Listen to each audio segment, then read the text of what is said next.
Hello అందరికీ, అందరు ఎలా ఉన్నారు? సో నేనైతే ఇప్పుడు బాగున్నాను, ఇంతకుముందు బాగాలేదనమాట. సో నాకు డెలివరీ అయింది సడన్గా. సో అదంతా మీకు చెప్దామని ఈ లాంగ్ వీడియో అనమాట. అండ్ నియర్గా ఒక 1 మంత్ అయిపోయింది కదా. సో వీడియోస్ అప్లోడ్ చేయక అండ్ నా సబ్స్క్రైబర్స్ కూడా డౌన్ అవుతుండే, నేనేం అప్డేట్ ఇవ్వట్లేదని. సో ఫైనల్గా 1 మంత్ తర్వాత 1 మంత్ అయిపోయి ఒక 1 వీక్ అయింది, ఇప్పుడు వీడియో తీస్తున్నాం.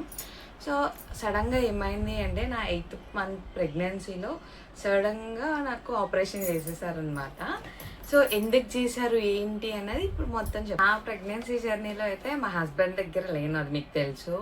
కొంచెం అత్తయ్య వాళ్ళ ఇంట్లో, కొంచెం మా ఇంట్లో ఉంటుండే. సడన్గా ఏమైంది అంటే బీపీ రేజ్ అయిపోయింది నాకు. అండ్ అమ్మ వాళ్ళ ఇంట్లో ఉన్నప్పుడు నా కాలు మొత్తము చాలా లావ్ అయిపోయాయి అనమాట. ఎందుకో నాకు అర్థం కాలేదు. సో కాలు మొత్తం, లెగ్స్ మొత్తం ఇంత లావు వచ్చిపోయాయి. నేను నార్మలే అనుకున్నాను, అసలు నడవడానికి కూడా రాకుండే.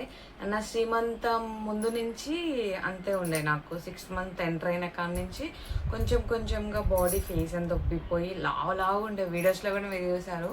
అండ్ చాలా లావు ఉన్నా.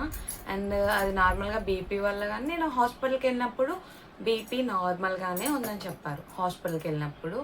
అండ్ మా యానివర్సరీ 1 year యానివర్సరీ తర్వాత హాస్పిటల్కి వెళ్ళినప్పుడు 130 ఉంది నా బీపీ. అప్పుడు నార్మల్గానే ఉంది, అంతా బాగుంది. మా హస్బెండ్ ఉన్నాడు ఒక యానివర్సరీ వరకు. దాని తర్వాత ఆయన హైదరాబాద్ వెళ్ళిపోయాడు. నేను మమ్మీ వాళ్ళ ఇంటికి వెళ్ళిపోయాను. మమ్మీ వాళ్ళ ఇంటికి వెళ్ళిన రోజు నిద్ర పట్టలేదు అన్నమాట ఫస్ట్. ఇంకా హెడేక్ వస్తుండే, బాగా తలనొప్పి వస్తుంది. నార్మలే అనుకున్నాను, మనకి తెలియదు కదా. సో నార్మలే, మా మమ్మీ వాళ్ళతో కూడా అంతేం చెప్తుండే కాదు, అంత నార్మల్గానే ఉంది అని.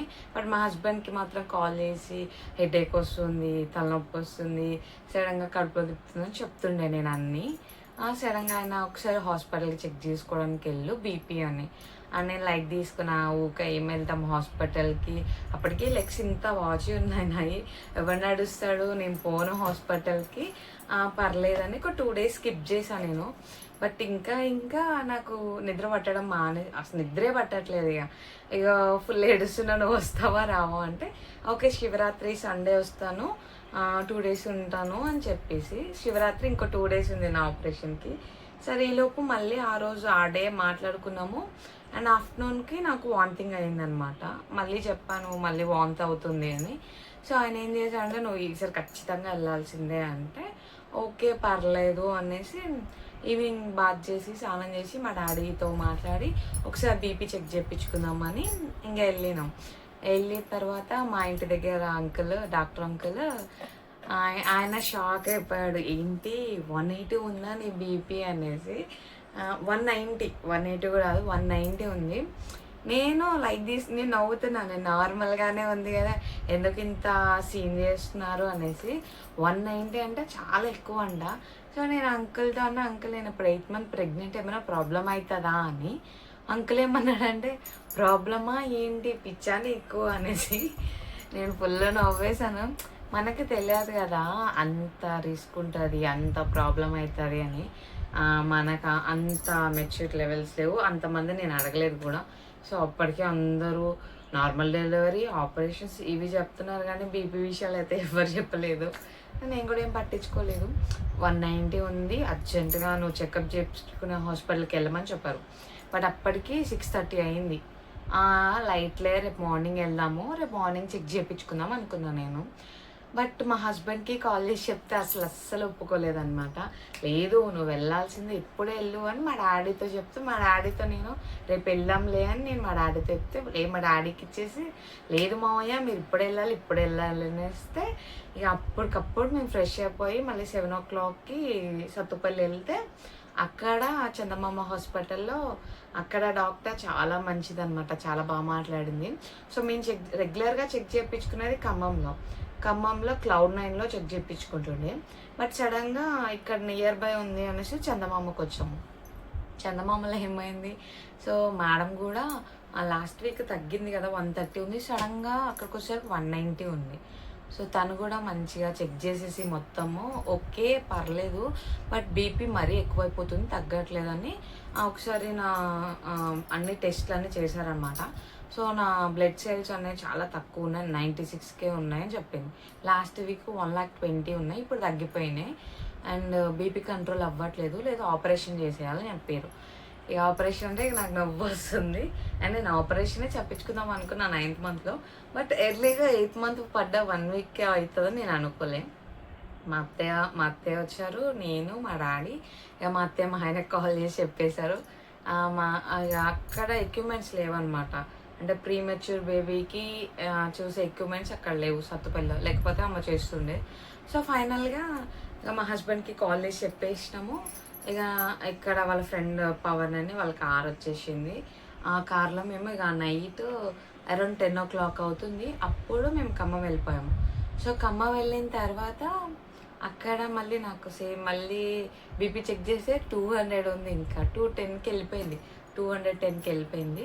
ఇంకా ఎక్కువైపోయింది, 20 ఎక్కువైపోయింది. నేనేమో నార్మల్గా జోకులు వేసినా నవ్వుతున్నా, నేను నార్మల్గానే ఉన్నా, కానీ బీపీ మాత్రం రేజ్ అవుతుంది. ఇక మా హస్బెండ్ అప్పటికి బస్ ఎక్కేశాడు. అరౌండ్ నాకు అప్పటికి ఫుల్ గ్లూకోజెస్ అన్నీ పెట్టారు. కంట్రోల్ అవుతుందా అనేసి 24 hours చూసారు. ఈలోపు మా ఆయన వచ్చేసాడు. నైట్ 2 o'clockకి ఆయన వచ్చేసాడు. ఆయన రాగానే ఫుల్ నవ్వుతున్నాను నేను, ఏం కాలే అనేసి. డాక్టర్ వచ్చారు, మా రెగ్యులర్గా Cloud9లో చెక్ చేసే డాక్టర్ క్యూర్ హాస్పిటల్కి వచ్చారు. ఖమ్మం క్యూర్ హాస్పిటల్లో జాయిన్ అయ్యాను. సో అక్కడికి వచ్చారనమాట. వచ్చిన తర్వాత ఆమె ఏమన్నదంటే 7th మంత్లో నేను ఆమె దగ్గరికి వెళ్ళలే చెకప్కి. చెప్పాను కదా అప్పటికి లెగ్స్ బాగా వాచిపోయి ఉన్నాయి. సో నేను చెకప్కి వెళ్ళలేదు.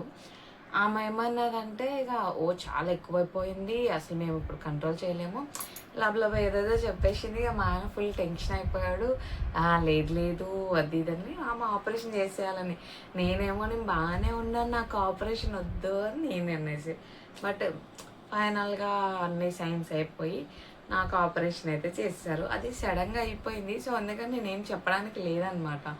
ఈవెన్ ఆపరేషన్ థియేటర్కి వెళ్తున్నప్పుడు కూడా నేను నవ్వుతూనే ఉన్నా. మా హస్బెండ్ అయితే ఫేస్ ఎంత ఎర్రగా అయిపోయి వాటర్ వస్తున్నాయి ఆయన కళ్ళల్లోంచి. ఏమవుతుందా ఎందుకంటే సడన్గా బీపీ పెరగచ్చు మళ్ళీ ఆపరేషన్ అయ్యే టైంకి కూడా మేమేం చెప్పలేము.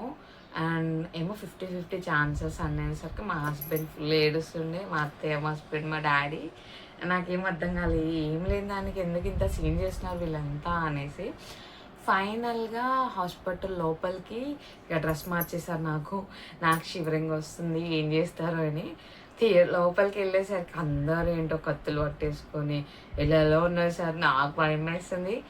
అక్కడ పడుకున్న తర్వాత ఏదో ఇంజక్షన్ వేసారు, అదే ఇక్కడ వేసారా బ్యాక్ వేసారో నాకైతే అప్పటికి మత్తులో ఉన్నా. ఎందుకంటే ఒక 12 hours నాకు బీపీ తగ్గిద్దని ఫుల్ ఇంజక్షన్స్ ఉండే, మొత్తం మత్తులోనే ఉండే.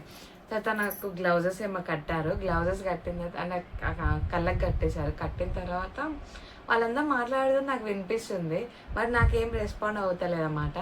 సడన్గా కోస్తున్నప్పుడు నాకేం అర్థం కాదు. బేబీని బయటికి తీసినప్పుడు నాకు ఏదో బరువు పొట్టలో నుంచి తగ్గినట్టు అనిపించింది. తీశారు, మాట్లాడుకుంటున్నారు. తీయగానే ఇక నాకు షివరింగ్ స్టార్ట్ అయిపోయింది అనమాట. ఇలా వణుకుతున్నా, నాకు అర్థమైపోతున్నది. నా వెనక ఎవరో ఉన్నారు, ఆయన ఏదో క్లాత్ పెట్టి నన్ను గట్టిగా పట్టేసుకున్నాడు. బాగా షివర్ అయిపోతున్నా, ఫుల్ వణుకుతున్నా. ఇక నేను బేబీని తీసుకున్న తర్వాత అప్పుడు బేబీని తీసి క్లీన్ చేసి ఇక ప్రీమెచ్యూర్ బేబీ కాబట్టి బాక్స్లో పెట్టాలి. సో వెళ్ళేటప్పుడు నాకు ఒకసారి చూపించారనమాట, బేబీ చూడండి అనేసి.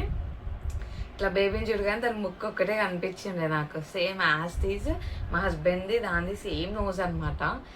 సేమ్ ఉందని నవ్వుకున్నాను. నేను నవ్వుకొని ఇక నన్ను అక్కడి నుంచి తీసుకొచ్చేసారు, ఒక దాంట్లో కూర్చోబెట్టి తీసుకొచ్చేసారు. మా హస్బెండ్ ఏమో బయట ఫుల్ నవ్వుతుండే, బేబీ పుట్టింది అనేసి ఆయన నవ్వుతున్నాడు. నేను ఇంకా వండుకుతూనే ఉన్నాను. ఆయన ఫేస్ అంతా స్మైల్. లోపలికి వెళ్ళే ఫుల్ వాటర్ ఉన్నాయి మా హస్బెండ్లో. బయటికి రాగానే బేబీ పుట్టింది అనేసి నవ్వుతుండే. అలానే లోపలికి వెళ్ళిపోయాక ఇక 3-4 days ఇక బెడ్ మీద అనమాట.